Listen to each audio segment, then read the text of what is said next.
में प्रभु को धन्यवाद करना चाहूँगा। सबसे पहले आपसे माफ़ी चाहता हूँ, यहाँ दोपहर से लाइट नहीं है, इसलिए सारे फ़ोन में चार्ज नहीं, कितना टाइम तक चलेगा। अगर ऐसा कुछ ना हो करके हम प्रार्थना करेंगे और कृपा करके प्रार्थना के साथ वचन में आएंगे। सुबह के समय हम जो वचन मनन किया, किसी को याद है? मैं स्टार्टिंग से बोलना चाहूँगा थोड़ा। हम सुबह बात कर रहे थे रूत की पुस्तक से एलीमेलेक का निर्णय, और हमने बात किया नवोमी का निर्णय। उसके बाद हमने देखा ओर्पा का निर्णय और रूत का निर्णय। आज हम उसको कंटिन्यू करेंगे। रूत ने जो निर्णय लिया, हम उसका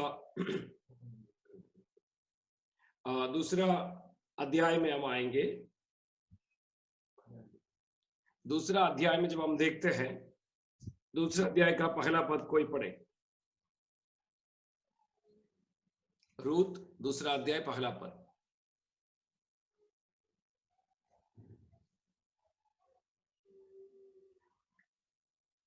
मेरी आवाज आप तक पहुंच रहा है?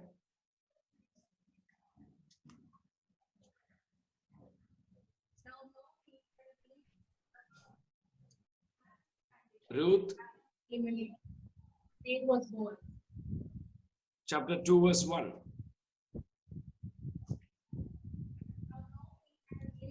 Her husband and the man of whose name was born.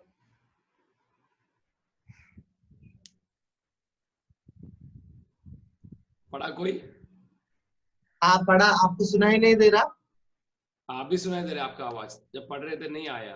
अच्छा, ओके, फिर से करेंगे या Now,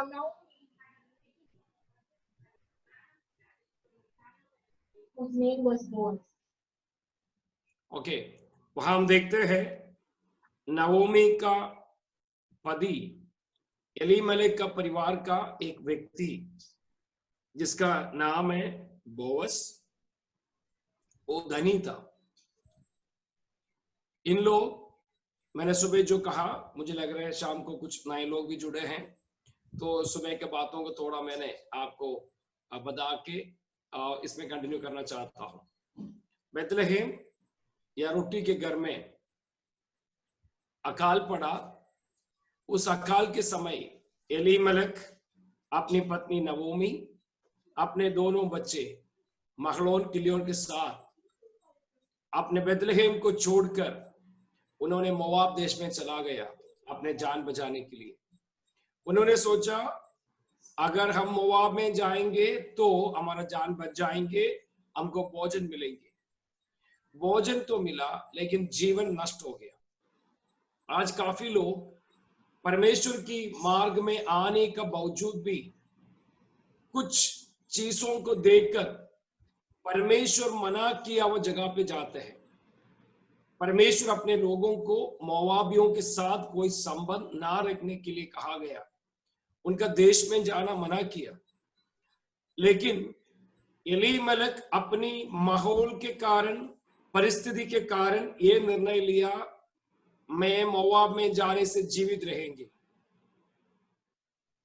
पूरे परिवार मोआब पहुंच गया था।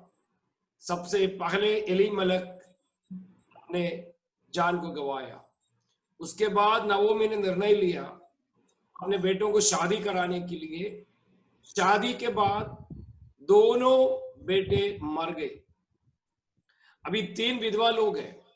एलीमेलेक एक निर्णय लिया, वो निर्णय से पूरे परिवार में 3 लोगों का जान नष्ट हो गया। अब ध्यान से सुनिएगा, हम आज लेने वाला निर्णय का असर आने वाला पीढ़ियों में भी दिखाई देगा। अब नवोमी अपने विधवा बहुओं को कहा अपने घर में वापस जाओ। ओर्पा ने तो बहुत रोई, मां को चूमा, उसके बाद कहा मां मैं जा रहा हूं, बस हो गया। लेकिन रूत तो एक निर्णय लिया, मैं पराया देश जा रहा हूं, मुझे पता नहीं वहां क्या होगा, क्या वहां के लोग मुझे स्वीकार करेंगे या नहीं, वो नहीं जानते हैं। लेकिन एक बात मैं विश्वास करता हूं, जब हम उसके छठवां पद पढ़िएगा, पहला अध्याय का 6वां पद। When Naomi heard in Moab that the Lord had providing food for them, she and her daughter-in-law prepared to return home from there. अब उनको सुनाई दिया मोआब में ये खबर मिल गई, बैतलहम में रोटी के घर में परमेश्वर अपने लोगों को प्रबंध किया। थोड़ा दिन में तो समस्या था, लेकिन प्रभु ने उसको हटाया। ये बात इन लोग चर्चा करते हुए रूथ सुना होगा, उनका परमेश्वर के बारे में, परमेश्वर अपने लोगों को कैसे चलाते हैं, पिछले दिनों में कैसे चलाया। मेरा विश्वास है ये सारे बातें सुन सुनकर नवोमी को एहसास होने लगा, मैं गलत निर्णय लिया, अभी मुझे अपना घर वापस जाना है, अपना देश वापस जाना है। मुझे सुनने वाला कोई भाई बहन अब प्रभु में थे, कुछ कारणवश प्रभु से दूर हो गया, तो आज वापस आने के लिए उपवास प्रार्थना का दूसरा दिन का दूसरा सेशन में मैं आपको बताना चाहूंगा, वापस आने का समय आ चुका है। जैसे पुत्र अपने पापा से सारे संपत्ति लेकर अपना घर छोड़ दिया, सारी संपत्ति व्यय करने के बाद उनको याद आया मेरे पिता के घर में भोजन है। चोरों के साथ लड़ाई करने के समय उसको याद आया मेरे पापा के घर में इतने सारे भोजन, नौकर लोग खाकर तृप्त होते हैं, मैं तो चोरों के साथ लड़ रहा हूं, मैं वापस अपने पिता के घर में जाना अच्छा है। मुझे सुनने वाला कोई भाई बहन आप प्रभु से दूर है, तो अब किसी छोटी सी बात के लिए, जैसे बैतलहम में थोड़ा सा अकाल पड़ा, उस वजह से आप बैतलहम चला गया, तो आज मैं आपको पवित्र आत्मा में कहना चाहूंगा, वापस बैतलहम में, अपने घर में जहां प्रभु ने आपको ठहराया, वापस आइएगा। नवोमी ने जब बैतलहम के बारे में, बैतलहम में लोगों को चलाने वाला परमेश्वर के बारे में जब चर्चा कर रहे थे, तब ओर्पा ने वो तो ध्यान नहीं दिया, लेकिन रूथ वो ध्यान से सुन रहे थे। भाई बहन, जब आप परमेश्वर किया हुआ कामों का चर्चा करते हैं, दूसरे लोग उसको जरूर सुनते हैं। कई लोग मुझसे कहते हैं, पास्टर जी सुसमाचार सुनाने के लिए इच्छा है, लेकिन बोलना नहीं आता है। मैं एक साधारण तरीका आपको बता के दूंगा। हांगकांग में मेरा एक दोस्त काम करते थे, वो सेवा भी करते थे। वो एक दिन एक टैक्सी में बैठ गया। टैक्सी ड्राइवर ने जैसे मेरा दोस्त गाड़ी में चढ़े, उस दोस्त से पूछा, क्या आप यीशु के बारे में जानते हैं? मेरा दोस्त बहुत खुश हो गया, कम से कम कोई तो यीशु को जानने वाले को टैक्सी में बैठे हैं। हाँ भाई, मैं जानता हूं। तो तुरंत टैक्सी ड्राइवर ने बोला, सुनो, यीशु ने मेरे लिए क्या किया मैं आपको बताऊंगा। तो आखिर मेरा दोस्त ने उनसे पूछा, आप क्यों मैं यीशु को जानते हुए भी यीशु के बारे में क्यों बताया? उसने बताया उनके पास कार का कंपनी था, टैक्सी कंपनी था, लेकिन गैम्बलिंग करके गलत मार्ग में चलने से मेरा सब कुछ नष्ट हो गया, लेकिन यीशु को जानने से मैं यीशु को पाया। तब से मैंने निर्णय लिया, कोई भी मेरे टैक्सी में आए, मैं पूछूं क्या यीशु के बारे में जानते हैं? अगर वो कहते हैं नहीं जानते हैं, सुसमाचार सुनाएंगे। अगर कोई बोलते मैं यीशु को जानता हूं, यीशु ने जो मेरे लिए किया वो उनको बताता हूं। मैं आपको कहूं भाई बहन, यीशु ने आपके लिए जो किया उसको बताइए। अगर नवोमी ने इस देश में आकर उसका परमेश्वर बैतलहम में कैसे कैसे उनके पूर्वजों को कैसे चलाई, बड़ी बड़ी राजा को कैसे मारे, इन सारे बातों को बोला होगा, ये सुनकर रूथ का मन में आया, मुझे भी वो परमेश्वर चाहिए। मैंने एक दिन रायपुर में एक मीटिंग के लिए गया, एयरपोर्ट में हमारा गेस्ट को वेट कर रहे थे। तो एक ड्राइवर को मैंने हायर किया था। वो ड्राइवर मुझसे बोलने लगा, सर, मैंने पूछा आप प्रभु में कैसे आए? उसने बोलने लगा, सर मेरा परिवार में मेरा पत्नी को ऐसा बीमारी था, दुष्टात्मा था, इतनी बड़ी समस्या था, सब लोग छोड़ दिया, हॉस्पिटल से बाहर निकाल दिया, हमारे पास पैसा नहीं था। आखिरी में किसी ने कहा यीशु मसीह को बुलाने वालों के पास ले जाओ, ठीक हो जाएंगे। और आपको पता है, जैसे वो भाई बात कर रहे थे, दूसरा एक ड्राइवर भी किसी का इंतजार कर रहे थे, वो आके पूछने लगा, अरे मेरे घर में भी समस्या है, मुझे बताओ मुझे कहाँ जाना है। मैं आपसे कहूं, यीशु मसीह जो के लिए किया उस बात का आप वर्णन कर सकते हैं। भले आप सुसमाचार नहीं बोल सकते, लेकिन यीशु मसीह आपके जीवन में क्या किया, कैसे किया, उसके बारे में बोलो, वो काफी है। प्रभु उसमें कार्य करेगा। अभी रूथ उसको सुना, मन में ठान लिया, मैं तो सासू मां के साथ जाऊंगा, मुझे उनके साथ रहना है, उसका परमेश्वर को अनुभव करना है, भले और पार रुके ना रुके, मैं तो जाऊंगी जाऊंगी जाऊंगी। अब दूसरे अध्याय में हम, पहला अध्याय में हम देखते हैं, पहला अध्याय का 21 पद में 20 और 21 22 पद हम पढ़ेंगे। तो पढ़े, अगर हिंदी में तो अच्छा है, नहीं तो इंग्लिश में पढ़े। Ruth chapter 1 verse 20, 21, 22। उसने उनसे कहा, मुझे नहोमी ना कहो, मुझे मारा कहो, क्योंकि सर्वशक्तिमान ने मुझको बड़ा दुख दिया है। मैं भरी पूरी चली गई थी, परंतु यहोवा ने मुझे चूची करके लौटाया है। तो जब क्या कह रहा है, यहोवा ने मुझे काली लाया है। देखो, एक इंसान का आदत है, एतन वाटिका में भी हव्वा ने पाप किया, गलती किया, सीधा आरोप लगा दिया, मैं नहीं, ये तो सामने सीधा हम देखते हैं। आदम क्यों कहता है, जिस स्त्री को तूने दिया उसने दिया, तब मैंने खाया। मुझे सुनने वाला भाई बहन, एक दूसरे के ऊपर आरोप लगाना बंद करो। प्रभु मैंने गलती की है, सीधा सीधा बोल। ये गलती अपने ऊपर लेने के लिए कोई नहीं चाहते हैं।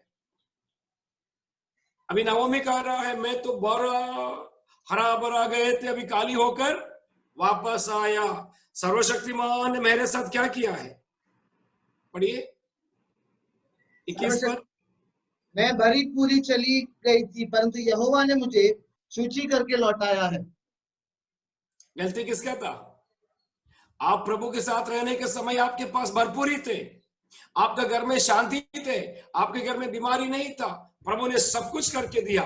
लेकिन थोड़ा सा समस्या आया तो आप क्यों प्रभु को छोड़ा?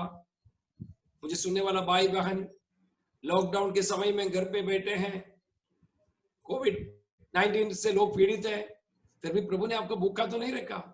प्रभु ने आपको इतना अच्छा से सब कुछ करके दिया। भाई बहन, नाराज मत होइए। नवोमी जो गलत निर्णय लिया, वैसा निर्णय आप लेने ना पाए। मैं विश्वास करता हूं, इस उपवास प्रार्थना के बाद में आपके जीवन में, आपके परिवार में जो रौनक पहले था, वो फिर से लौट आएगा। परमेश्वर चाहते हैं कि आपके जीवन में जो शांति आप अनुभव करते थे, उसको वापस देने के लिए प्रभु चाहते हैं। अब देखिए, मैं भरी हुई थी, काली होके परमेश्वर ने मेरा विरोध में काम करके मैं वापस आया हूं। मैं काली हो चुकी हूं। गए थे 4 लोग, आया कितना? 2। हमेशा याद रखना, जब हम प्रभु को छोड़कर जाते हैं, हमारे जीवन में खालीपन आते हैं। यूहन्ना का सुसमाचार 21 अध्याय जब हम मनन करेंगे, यीशु मसीह का मृत्यु और पुनरुत्थान के बाद चेले लोग, उसमें अगुवाई करने वाला था पतरस ने कहा, दोस्तों मैं मछली पकड़ने के लिए जा रहा हूं, आपकी इच्छा है तो मेरे साथ में आ जाओ, मैं तो जा रहा हूं। 21 अध्याय के शुरुआत से पढ़ के देखिए, 7 चेले लोग पतरस के साथ हो लिया। क्या करने के लिए? मछली पकड़ने वालों को पकड़कर मनुष्य पकड़ने वाला बनाया था। लेकिन यीशु मसीह स्वर्गारोहण किया तो उन लोग यीशु को भूल गया, अपने पुराने काम में चले गया।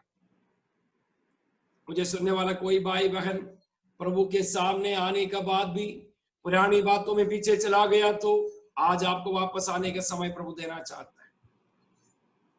और पेतरू गया, 7 मछुआरे मछली का बारे में, पानी का बारे में, कैसे मछली मिलेगा, सारे टेक्निक जानने वाले रात भर मेहनत किया। वचन में लिखा है, एक छोटा सा भी मछली उसका जाल में नहीं फंसा। क्या मछली नहीं थे? क्या मछली थे। जब हम प्रभु के साथ रहते थे, वो भरपूरी जब प्रभु को छोड़कर जाते हैं, हमारे जीवन से चले जाते हैं। इसलिए मेरे भाई बहन, आपके जीवन में भरपूरी चाहिए तो जरूर यीशु के साथ रहिएगा। भरपूरी उसके साथ ही मिलेगा, दूसरा कोई भरपूरी आपको दे नहीं सकता। अभी पेतरू वापस आई, खाली नाव था, यीशु सब जानते थे। यीशु मसीह को इनकार करने वाला पतरस, वो मन में सोच लिया मैंने तो उसको इनकार कर दिया, वो कभी मुझे अभी मदद नहीं करेगा। लेकिन यीशु मसीह सूली पे दिया हुआ क्षमा का सीख वो फिर से दिखाने लगा। जो इनकार किया उसी चेले को सबसे पहले मदद किया। यीशु मसीह पेतरू का नाव को भर दिया, 153 बड़े मछलियों से नाव को भर दिया। एक नाव नहीं, दोनों नाव भर गया। पेतरू को समझ में आ गया, यूहन्ना ने बोला देखो ये तो यीशु ही है, तभी ऐसा हो रहा है। तो पेतरू जैसे इस बात को सुना, पानी में वो खूब छलांग लगाई, क्योंकि वो नंगा था, वो छिपाने लगे। और उन लोग जब आया पानी से, यीशु ने कहा आ जाओ, मैं जानता हूं रात भर तुम लोग मेहनत कर रहे हैं, कुछ नहीं खाया, कुछ नहीं पकड़ा, लेकिन मैं आपके लिए गरम गरम खाना तैयार किया है। लौट आने वालों के लिए प्रबंध करने वाला परमेश्वर। जैसे उड़ाऊ पुत्र घर पे वापस आया, पिता ने उसको गंदे वस्त्र को, मैले वस्त्र को हटाकर एक नया वस्त्र उसको पहनाया, उसके हाथों में अंगूठा पहनाई, नए जूते उसको पहनाया। वो परमेश्वर का प्रेम आज भी है। शायद आप बेतलहम छोड़कर मोआब की ओर चले गए होंगे, अभी खाली हो गया तो भी वापस आओ, भरपूरी देने वाला आज आपको बुला रहा है। अब देखिएगा, अभी नवोमी का बोली में उसने निर्णय लिया करके नहीं बताया, परमेश्वर ने किया, सर्वशक्तिमान ने किया। फिर क्यों आया वापस? मेरा सवाल यही है, अगर सर्वशक्तिमान तुझे खाली किया तो वापस बेतलहम क्यों आया? उनका मालूम हो गया मोआब रहना मेरे लिए ठीक नहीं है, सोरों के साथ रहना मेरे लिए ठीक नहीं है, झील में बिना मछली जाल डालने से मुझे कोई मतलब नहीं है, मुझे वापस तो आना पड़ेगा। वापस आ गया। अभी दूसरा अध्याय में देखते हैं, वहां रूत का कहानी शुरू हो रहा है। रूत ने जो निर्णय लिया उसका नतीजा शुरू हो रहा है। एक उनका रिश्ते में बोअज का नाम का एक धनी था, वो उसका दूसरा अध्याय का दूसरा पद पढ़िएगा। और मोआबिन रूत ने नाओमी से कहा, मुझे किसी खेत में जाने दे कि जो मुझ पर अनुग्रह की दृष्टि करे, उसके पीछे पीछे मैं सिला बनती जाऊं। उसने कहा चली जा बेटी। देखो, एक माँ से प्यार करने वाला बहू, आजकल ऐसे बहुओं कम है, अपनी मर्जी सब कुछ करते हैं। रूत माँ के साथ आने के लिए अकेला उसको नहीं छोड़ेंगे, उसका पति मर गया, दोनों बच्चे मर गया तो अकेला नहीं छोड़ेंगे करके उनके साथ आने के लिए निर्णय लिया हुआ ये रूत अभी बोल रहा है, सासू माँ हम घर में बैठने से मम्मी जी खाना नहीं मिलेगी, रिश्तेदार इतना दिन तो खिलाया पिलाया, अभी तो हमारे घर पे कुछ होना चाहिए, क्या मैं काम करने के लिए जाऊं? आज का मॉडर्न नहीं है, मैं जा रहा हूं देखता हूं, नहीं मम्मी जी मैं जाऊं।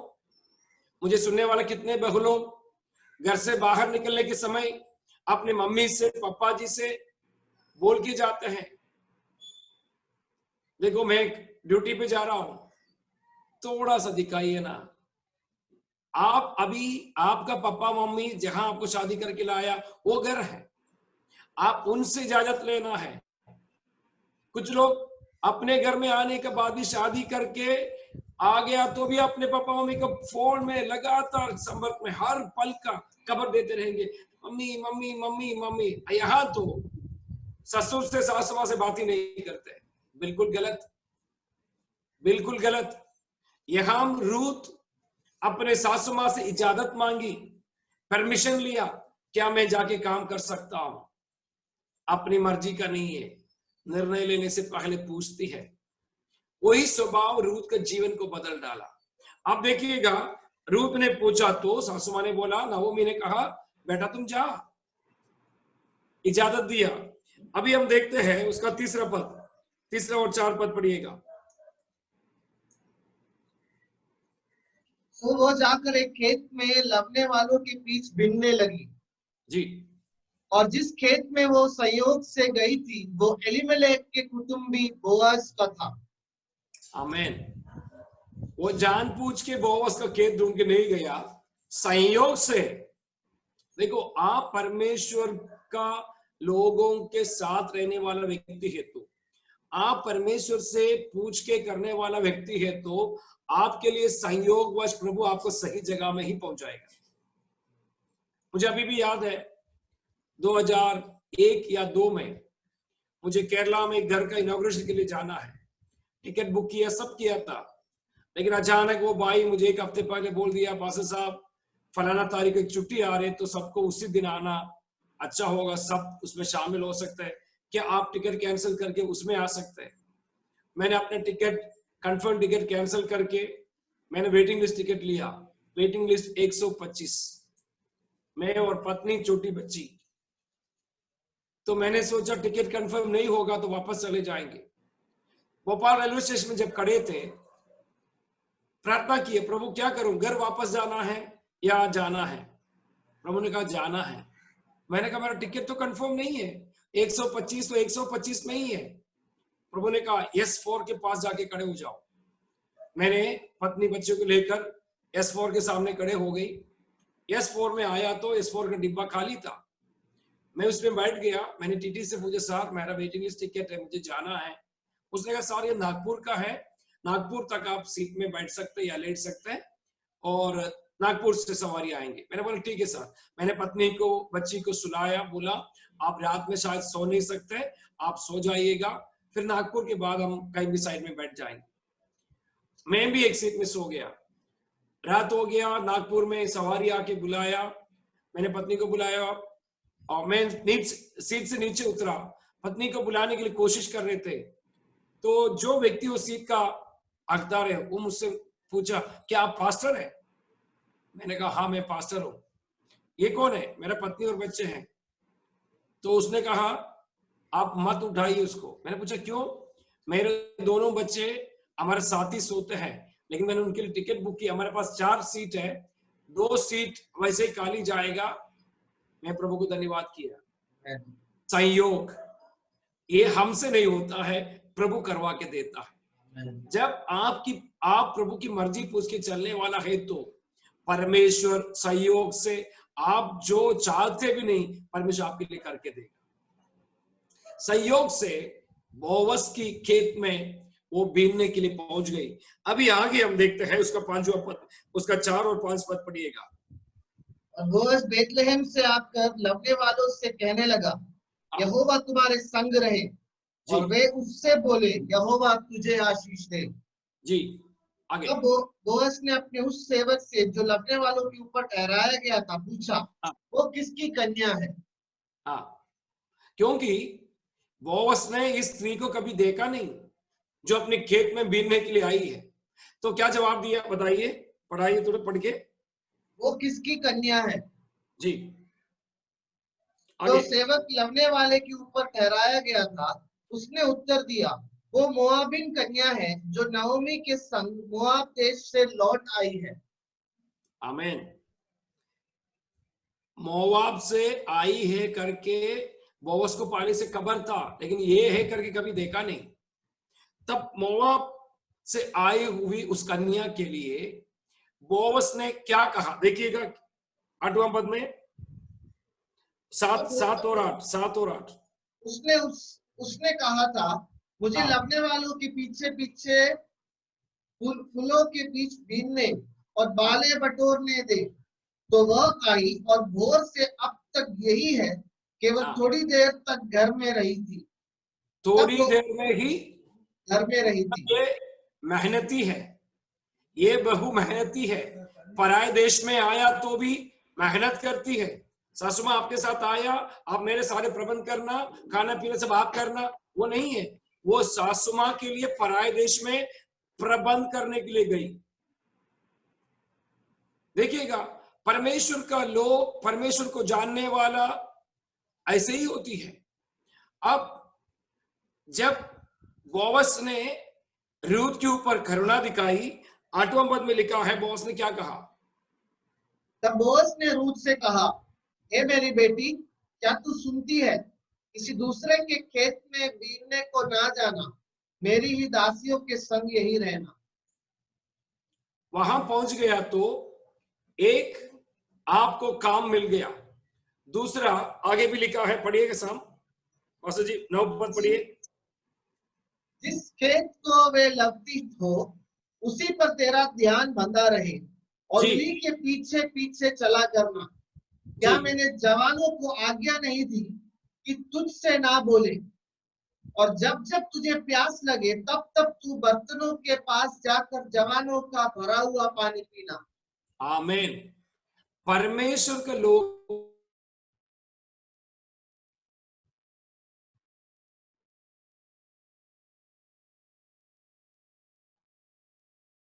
शायद पासवान का फोन का बैटरी खत्म हो गया है। हम एक गीत गाएंगे, उस समय पर वो वापस हमारे साथ कनेक्ट होंगे, ये मैं आशा रखता हूँ। Hallelujah, hallelujah, hallelujah.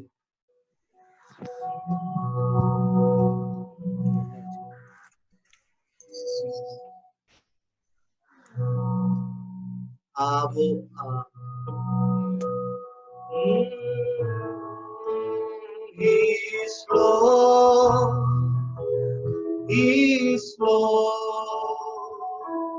He has risen from the dead and He's Lord. Every knee shall bow, every tongue confess that Jesus Christ is Lord. Every knee shall bow, every tongue confess that Jesus Christ is Lord. Is my Lord, He's my Lord. Yes, the truth has risen from the dead and He's my Lord. Yes, my knees shall bow, yes, my tongue confess that Jesus Christ is my Lord.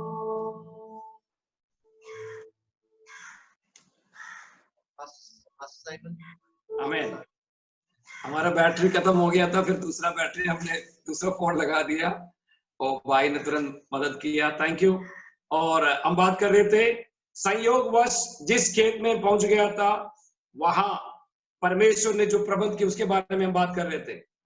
हमने देखा वहां Ruth के लिए काम तो मिल गया, साथ में सुरक्षा। बॉस ने कहा तुम्हारे लिए सुरक्षा का प्रावधान मैंने किया, कोई भी आपके ऊपर हाथ नहीं लगाएंगे। तीसरा, पीने का पानी का प्रबंध, जो जवानों ने निकाल के रखे वो पानी से तुम पी सकते हैं। आप परमेश्वर के और खड़े होने वाला व्यक्ति है तो आप जिस भी स्थान में जाएंगे परमेश्वर का फेवर आपको मिलेगा। मुझे सुनने वाला भाई बहन, आपको मैं कहना चाहूंगा इन दिनों में, इस दूसरा दिन की उपवास प्रार्थना में परमेश्वर का फेवर आपके ऊपर, आपके घर के ऊपर, आपकी कलीसिया के ऊपर बहुतायत से प्रभु आपको देने पाए। ये सोच के रूथ नहीं गई, लेकिन आप जहां जाते हैं वहां परमेश्वर का फेवर आपको मिलेगा। यूसुफ जहां कहीं भी गया गड्ढे में डाला और मिस्री विद्यालयों को भेज डाला, पोतीफर के घर में गया और बंदीगृह में डाला गया, सब जगह में परमेश्वर का फेवर उनके साथ रहा। भाई तुम परमेश्वर के लिए परमेश्वर से पूछ के सारे बात करने वाला व्यक्ति है तो परमेश्वर का फेवर आपके लिए हमेशा रहेगा। Just realize the favor of God will be upon you, upon your family, upon your church and upon your ministry. Only one thing, हम परमेश्वर को क्या करना है, हर एक बात उनसे पूछना है। अभी रूथ को एक प्रोटेक्शन मिल गया, काम मिल गया, भोजन का मिल गया। अभी इसका 12 पद में बहुत कुछ कहते हैं, 11 और 12 पद में उसने उत्तर दिया, हाँ, जो कुछ तूने पति मरने के पीछे अपनी सास से किया है और हाँ। तू किस रीति अपने माता पिता और जन्मभूमि को छोड़कर ऐसे लोगों में आई है जिनको पहले तू ना जानती थी। यह सब मुझे विस्तार के साथ बताया गया है। जी 12 पद। यहोवा तेरी करनी का फल दे और इस्राएल का परमेश्वर यहोवा जिसके पंखों के तले तू शरण लेने आई है तुझे पूरा बदला दे। आमीन।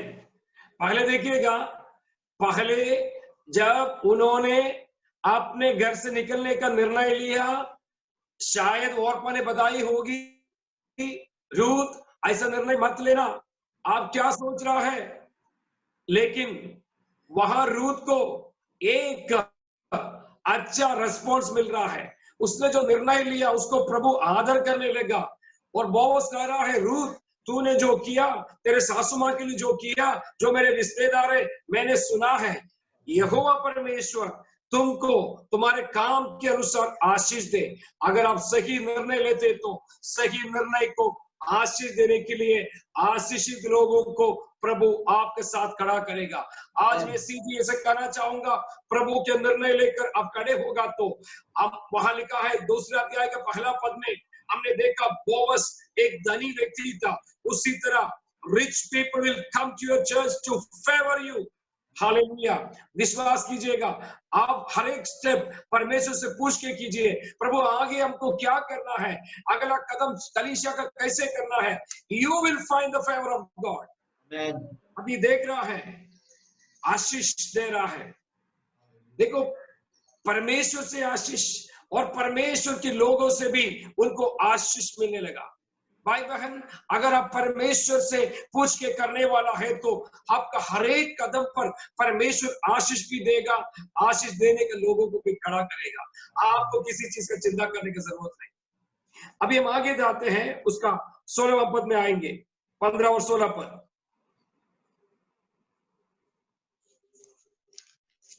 चैप्टर 2। जब वो बीनने को उठी तब बोअज ने अपने जवानों को आज्ञा दी कि उसको पुलों के बीच बीच में भी बीनने दो और दोष मत लगाओ, वरन मुट्ठी भर जाने पर कुछ कुछ निकाल कर गिरा भी दे दिया करो और उसके बीनने के लिए छोड़ दो और उसे ढूंढो मत। Extra favour. आमीन। देखिए, परमेश्वर के साथ पूछ के चलने वालों को एक्स्ट्रा फेवर मिलता है। आमीन। वो कई लोग जानते नहीं है, उन लोग सोचते हैं उसका पीछे चलना है, लेकिन मैं जानता हूं, मैं विश्वास करता हूं, मैं अनुभव करता हूं, just follow God, the favour will follow you. Psalms 23 verse 6, भजन संहिता 23 का 6 पद में क्या लिखा है? The goodness and mercy shall follow me all the days of my life। Hindi में पढ़िएगा या कोई मराठी में पढ़ के सुनाए। कोई मराठी में पढ़े।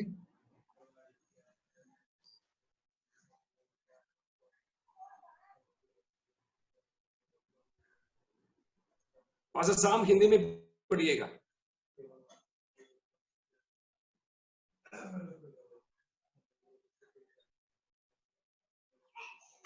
निश्चय भलाई और करुणा जीवन भर मेरे साथ बनी रहेगी और मैं यहोवा के धाम में सर्वदा वास करूंगा।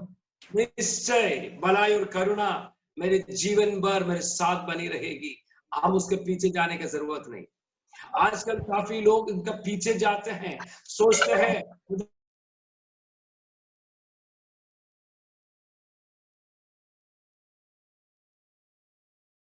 आपके संग, आपको संग बना रहेगा। मैं फिर से कहूं, परमेश्वर की करुणा आपके संग बने रहेगा। मेरी आवाज आप तक पहुंच रहा है? हेलो, हाँ पहुंच रहा है। मेरी आवाज आप तक पहुंच रहा है? हाँ ओके, प्रेज द लॉर्ड। तो मैंने देखा म्यूट करके, इसलिए मैंने पूछा आपसे। अभी हम उसका 3रा अध्याय में आएंगे, जल्दी से समाप्त करेंगे। 3रा अध्याय, उसका 1 पद कोई पढ़े। अगर मराठी बाइबल है तो मराठी पढ़े, इंग्लिश है तो इंग्लिश, हिंदी है तो हिंदी।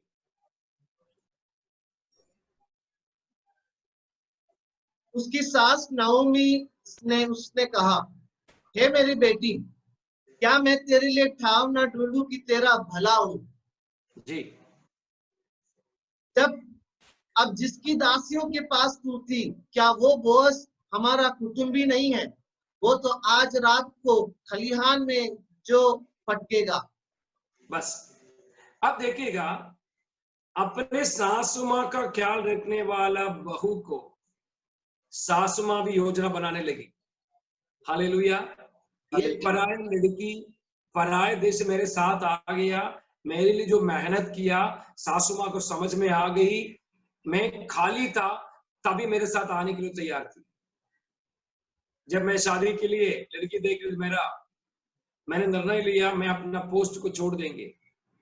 उस समय मैं 1200 कलीसिया का सुपरवाइजर था, एक मैगजीन का न्यूज एडिटर था, अच्छा पोस्ट था उस समय दिल्ली में। लेकिन परमेश्वर ने मुझे कहा तेरा पोस्ट देकर कोई लड़की तुमसे शादी ना करे। मेरा मम्मी ने मुझसे कहा, पापा ने कहा बेटा अभी जो पोस्ट है शादी करने तक उसको छोड़ना नहीं। मैंने उसको रिजाइन कर दिया, क्योंकि मुझे मालूम हो गया जो लड़की मेरा पोजीशन देके मेरे पीछे आएगा, मैं गांव में जाके रहेंगे, वो मेरे साथ दे नहीं सकते हैं।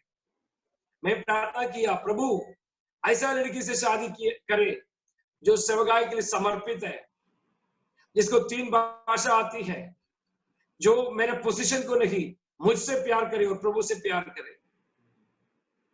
और दिन बीतते गया, मैंने कहा प्रभु 3 भाषा करके कोई लड़की ऐसा मिला नहीं है। आखिरी मेरे पापा मम्मी ने मुझसे कहा तू कहीं से भी एक लड़की लेके हम शादी करके देंगे। मैंने कहा नहीं करूंगा, क्योंकि मैं घर का बड़ा हूं। मुझे सुनने वाला कोई भी भाई बहन, आपने कहीं भी प्लानिंग करके रखा है, सेटिंग करके रखा, तो कान खोल के सुनो, आप गलत निर्णय ले रहे। मेरे माँ बाप ने बोला बेटा हम तो ढूंढ ढूंढ के परेशान हो गए। मैंने कहा प्रभु ने योजना बनाया तो प्रभु करेगा। मैं तो चाह रहे थे लंबा दाढ़ी करके बिना शादी जीने के लिए, लेकिन प्रभु के दास के द्वारा प्रभु ने कहा नहीं, तुम परिवार जीवन बीतना है। ढूंढते रहा। एक दिन हमारा पहला कैसेट का रिकॉर्डिंग समाप्त हुआ, हम घर निकल रहे थे, एक लड़की गीत गाने के लिए आई थी। उसके पापा ने मुझसे पूछा, पास्टर साहब आपका बच्चे कितना है? मैंने कहा मुझे मिला के 4 है। इसका मतलब मैं आपका पूछ रहा। मैंने बोला मैं शादी नहीं की है। अभी तक क्यों शादी नहीं किया? मैंने कहा लड़की मिला नहीं है। कैसे लड़की चाहिए? मैंने कहा जो सेवकाई के लिए उत्तर भारत के लिए समर्पित है, ऐसे एक लड़की मुझे चाहिए। और आपको पता है, उसने कहा आपका नंबर मुझे दे दो। मैंने उसको नंबर दिया। 1 हफ्ते के अंदर मैं दिल्ली वापस आ गया तो उसने एक लड़की को फोटो भेजा। मैं जब वापस गांव गया तो लड़की से मिलने के लिए गया। तब मैंने लड़की से, उसकी माँ से, उसको पापा नहीं है, मैंने कहा देखो मेरे पास कोई काम नहीं है, मैं गांव में जाके प्रचार करता हूँ, अगर कुछ दिया तो खाऊंगा, जो मुझे मिलेगा वही मैं दूंगा, मेरे पास कोई चर्च नहीं। तो मेरी सासू माँ ने मुझसे कहा मेरा बेटी भी ऐसे व्यक्ति को ढूंढ रहा था, उसका पदवी नहीं, उनके साथ रहकर मैं सेवा करूं। मैं आपको बताऊं अभी 45 दिन से मैं भोपाल से बाहर हूं। अभी वो वहां का मीटिंग का संभाल रही है। रोज सुबह शाम को हमारा स्काइप मीटिंग हो रहे, वो संभालती है। मैं आपसे कहने का मतलब यही है, जब आप परमेश्वर के लिए सोचेंगे परमेश्वर आपके लिए भी सोचता है। जब नवोमी के लिए रूथ काम करने लगी, नवोमी को भी समझ में आ गया मैं अपनी बहू के लिए कुछ करना है। मुझे सुनने वाला बहुओं, एक टिप्स आपको देना चाहूंगा। दुनिया में एक ही स्त्री था जिसको सासू माँ था, वो है आदम की पत्नी। तो आपको प्रभु सासू माँ दिया तो सासू माँ से प्यार करना है, ससुर जी से प्यार करना है, जो कुछ कर उनसे पूछ के करना है।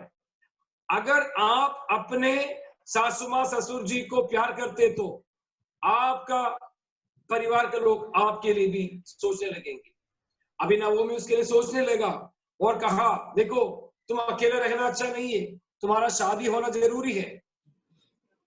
तब उन्होंने कहा बोअज आज अपने खेत में जा रहे हैं, तुम वहां जाके उसकी पैरों पर सो जाओ।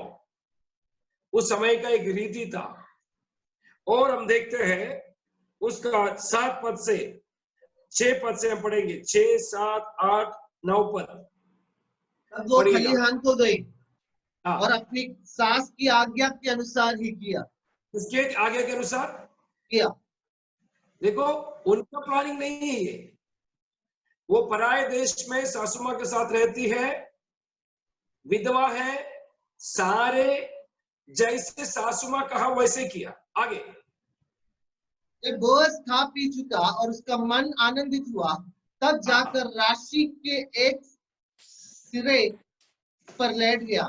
तब वो चुपचाप गई और उसके पांव उतार उतार के लेट गई। आगे बढ़िए। आधी रात को वो पुरुष चौंक पड़ा और आगे की ओर झुककर क्या पाया कि मेरे पांवों के पास कोई स्त्री लेटी है। जी, उसने पूछा, तू कौन है? तब वो बोली, मैं तो तेरी दासी रूत हूँ। तू अपनी दासी को अपनी चद्दर ओढ़ा दे, क्योंकि तू हमारी भूमि छुड़ाने वाला कुटुंबी है।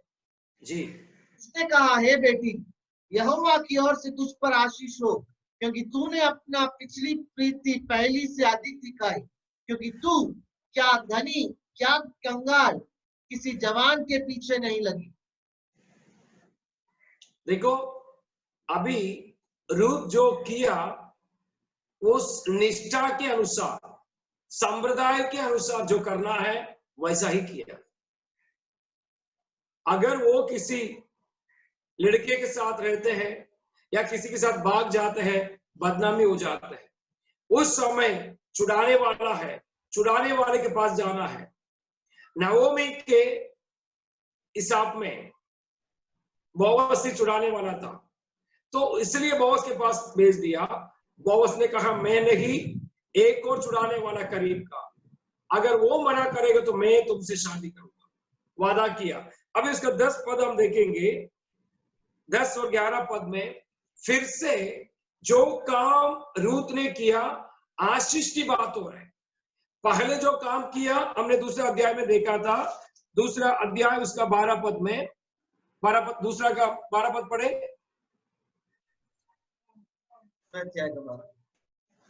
चैप्टर 2, 12। यहोवा तेरी करनी का फल दे, और इस्राएल का परमेश्वर यहोवा, जिसके पंखों के तले तू शरण लेने आई है, तुझ पर बदला दे। अभी चैप्टर 3 वर्स 10। उसने कहा, हे बेटी, यहोवा की ओर से तुझ पर आशीष हो, क्योंकि तूने अपनी पिछली प्रीति पहली से अधिक दिखाई। क्योंकि तू जो काम रूत किया, परमेश्वर से आशीष पाने का काम ही किया। भाई बहन, हम जो भी काम करते हैं, अगर बुजुर्गों से, बड़े लोगों से पूछ के उनके कहने के अनुसार करेगा तो वो हमारे लिए आशीष का कारण ठहरेगा। वो बस बोल दिया, आशीष आशीष आशीष। आशीष पाया हुआ व्यक्ति ही आशीष दे सकते हैं। अगर हमारा मुंह से श्राप की बातें निकलती हैं, इसका मतलब आशीषित नहीं है। जो मन में भरा है वही मुंह से निकलते हैं। आशीष पाया हुआ व्यक्ति, आशीष से भरपूर हुआ व्यक्ति हमेशा दूसरों को आशीषित करेगा। हमारा जीवन भी आज से निर्णय ले, हम दूसरों को आशीष देने वाला बन जाए। जैसे बोअज ने रूत को आशीषित की, वैसे हमेशा आशीष देने का आदत बना के रखिएगा। उसके बाद हम देखते हैं उसका 14 पद से पढ़िएगा, 14-15 पद, तीसरा अध्याय का। तब वो उसके पांवों के पास भोर तक लेटी रही, और उससे पहले कि कोई दूसरे को चिन्ह सके वो उठी। और बोअज ने कहा, कोई जानने ना पाए कि खलिहान में कोई स्त्री आई थी। तब बोअज ने कहा, जो चद्दर तू ओढ़े है उसे फैला कर थाम ले।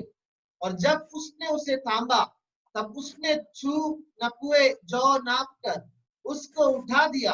फिर वो नगर में चली गई। 18 पद भी। उसने कहा, हे मेरे बेटी, जब तक तू ना जाने कि इस बात का कैसा फल निकलेगा, तब तक चुपचाप बैठी रहे, क्योंकि आज उस पुरुष को ये काम बिना निपटाए चैन ना पड़ेगा। आमीन। आमीन। छुड़ाने वाला बोअस। नवोमी बोलते हैं अभी जब तक तुम्हारा कार्य का कुछ फैसला नहीं होगा तब तक बोअस चुप नहीं रहेंगे। अभी हम 4 अध्याय में आते हैं। अभी बोअस क्या कर रहा है देखिएगा, 4 अध्याय का 1 पद से पढ़े। तब बोअस फाटक के पास जाकर बैठ गया और जिस छुड़ाने वाले कुटुंबी की चर्चा बोअस ने की थी वो भी आ गया। तब बोअस ने कहा, हे फुलाने, इधर आकर यहीं बैठ जा। तो वो उधर जाकर बैठ गया। पढ़िए। तब उसने नगर के 10 वृद्ध लोगों को बुलाकर कहा, यहीं बैठ जाओ। वे भी बैठ गए। नीचे। तब वो छुड़ाने वाले कुटुंबी से कहने लगा, नओमी जो मोआब देश से लौट आई है वो हमारे भाई एलीमेलेक की एक टुकड़ा भूमि बेचना चाहती है। इसलिए मैंने सोचा कि ये बात तुझको जता कर कहूंगा कि तू उसको इन बैठे हुओं के सामने और मेरे लोगों के इन वृद्ध लोगों के सामने मोल ले। और यदि तू उसको छुड़ाना चाहे तो छुड़ा, और यदि तू छुड़ाना ना चाहे तो मुझे ऐसा ही बता दे कि मैं समझ लूं, क्योंकि तुझे छोड़ उसके छुड़ाने का अधिकार किसी और को नहीं है, और तेरे बाद मैं हूं। उसने कहा, मैं उसे छुड़ाऊंगा, मैं उसको छुड़ाऊंगा। वो क्यों ऐसे कहा? वो व्यक्ति संपत्ति को छुड़ाने के लिए सोच रहा था, व्यक्ति को नहीं। लेकिन 5वां पद पढ़ के देखिएगा, मैं उसको छुड़ाऊंगा। जब तू उस भूमि को नाओमी के हाथ से मोल ले तब उसे रूत मोआबिन के हाथ से भी, जो मरे हुए की स्त्री है, इस पंसा से मोल लेना पड़ेगा कि मरे हुए का नाम उसके भाग में स्थिर कर दे। जी आगे। तब छुड़ाने वाले कुटुंबी ने कहा, मैं उसको छुड़ा नहीं सकता, ऐसा मैं ना हो, छुड़ा नहीं सकता। मैं छुड़ाऊंगा। आप कह रहे मैं नहीं छुड़ा सकता, क्यों? ऐसा ना हो कि मेरा निज भाग बिगड़ जाए। परमेश्वर से 10 पीढ़ी तक दूर रहना है, इसलिए कहा मैं ऐसे नहीं कर सकता, मुझे संपत्ति भी नहीं चाहिए। वो स्त्री है तो मुझे संपत्ति नहीं चाहिए, संपत्ति में छुड़ा लेंगे। कुछ लोग ऐसा है, संपत्ति को चाहते हैं। अब आगे देखेंगे। अगले समय में इस्राएल में छुड़ाने के बदलने के विषय में सब पक्का करने के लिए यह व्यवहार था कि मनुष्य अपनी जूती उतार के दूसरे को देता था। इस्राएल में गवाही इसी रीति होती थी। जी। उसका 9वां पद, चैप्टर 4 वर्स 9-10। तब बोअस ने वृद्ध लोगों और सब लोगों से कहा, तुम आज इस बात के साक्षी हो कि जो कुछ एलीमेलेक का और जो कुछ किलियोन और मलहोन का था वो सब में नाओमी के हाथ से मोल लेता हूँ। फिर महलोन की स्त्री रूत मोआबिन को भी मैं अपनी पत्नी करने के लिए इस मनसा से मोल लेता हूँ कि मरे हुए का नाम उसके निज भाग पर स्थिर करूं। कहीं ऐसा ना हो कि मरे हुए का नाम उसके भाइयों में से और उसके स्थान के फाटक से मिट जाए। तुम लोग आज साक्षी ठहरे हो। आमीन।